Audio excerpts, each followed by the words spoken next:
Électrique sur e-bike génération Damon révèle deux nouveaux modèles sportifs. Conçus sur la base d'une nouvelle plateforme baptisée Hyperdrive, les deux nouvelles motos électriques de Damon se veulent bien plus abordables que le premier modèle présenté en début d'année par le constructeur. Après avoir fait sensation en début d'année au CES avec sa moto électrique Hypersport, Damon complète sa gamme avec des modèles bien plus abordables, pour le commun des mortels.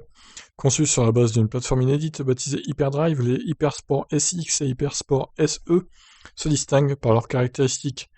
Estimée à moins de 20 000 $, la Hypersport SX sera la plus performante des deux modèles. Animée par un moteur de 150 chevaux et alimentée par une batterie de 15 kWh, elle proposera environ 240 km d'autonomie maximale. Alors je dirais que l'autonomie qui est communiquée là, ça sera en ville, hein, pas sur route ou autoroute du coup. Moins puissante, l'Hypersport SE se contentera d'un moteur électrique de 108 chevaux, oui, chevaux, et d'une batterie de 11 kWh pour une autonomie à 160 km. Plus abordable, elle est annoncée à partir de 16 995 $ sur le site internet du constructeur.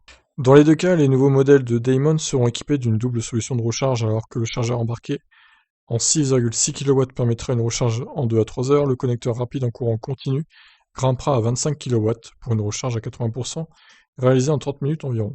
En matière d'équipement, les deux modèles reçoivent de série le système Copilote. Présenté comme le NEC plus ultra de la sécurité, celui-ci repose sur un ensemble de capteurs et de radars analysant l'environnement et prévenant le conducteur par des vibrations au guidon si un danger est identifié. Outre les solutions d'achat intégrales, Damon souhaite populariser ses deux motos électriques grâce à ses offres locatives.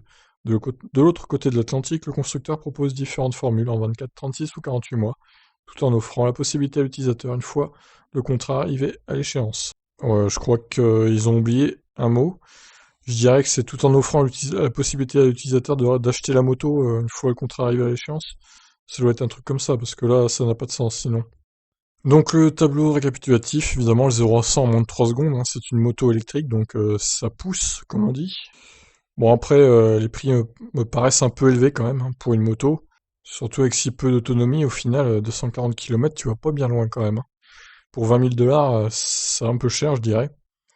Mais bon, voilà, c'est le début aussi de la moto électrique, je pense que ça va se développer dans les années à venir, un peu comme les voitures, et je dirais qu'il y a 5 ou 6 ans de retard par rapport aux voitures, concernant les motos électriques. De toute façon, tant que les batteries sont pas plus denses, on pourra pas embarquer plus de 15 ou 20 kWh hein, dans une moto électrique, sans que le poids soit juste inimaginable pour une moto, quoi.